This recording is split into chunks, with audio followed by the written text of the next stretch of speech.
আপনার আমার মুখের জবান, মুখটাকে যদি কন্ট্রোল না করতে পারি, তাহলে দুনিয়া ও আখিরাতে বিশাল লানত অপেক্ষা করতেছে।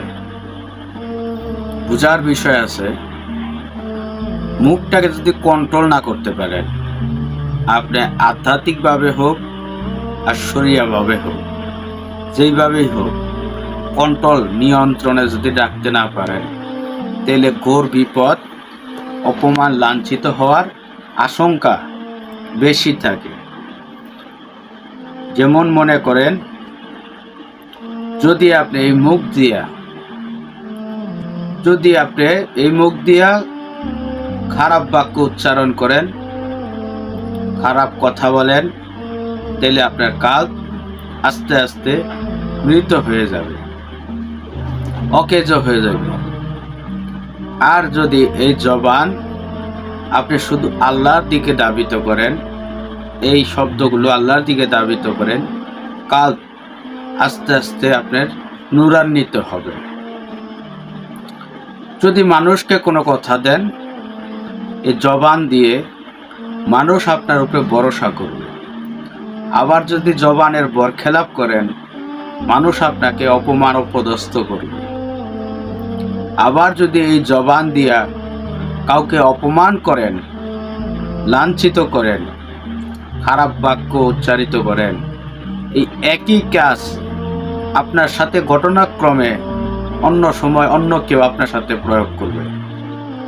আজকে আমি আপনাকে অপমানিত করব, কালকে আরেকজন আমাকে অপমানিত করবে। একজনের সাথে বাক বিতণ্ডায় জড়ায় গেলাম কথা বেশি বলার কারণে সম্পর্ক নষ্ট হয়।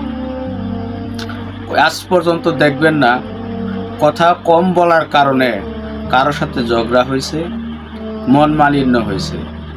কথা বেশি বলার কারণে মন মালিন্য, ঝগড়া ফ্যাসাদ, আত্মীয়তার সম্পর্ক বিচ্ছিন্ন হয়, আরো গভীর ক্ষতি হয়, ভ্রাতৃত্ব বন্ধন নষ্ট হয়, দিনের এলেম চলে যায়, কাল মিত্র হয়ে যায়।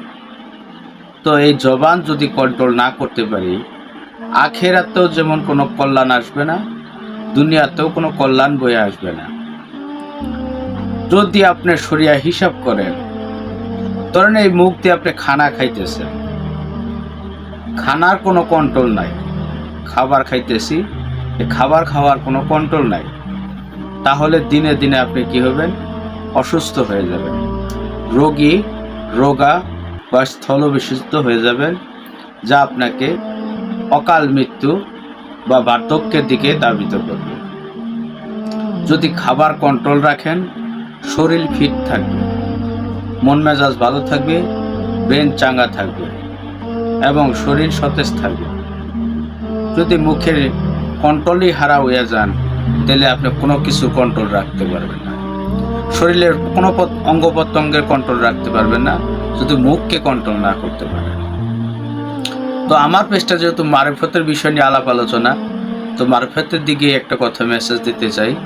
সেটা হইতেছে, যদি আপনি মারিফতের নিগুড় তথ্য অন্বেষণ করতে চান, ধ্যানে মগ্ন থাকতে চান, সর্বপ্রথম আপনাকে শিখতে হবে চুপ থাকা।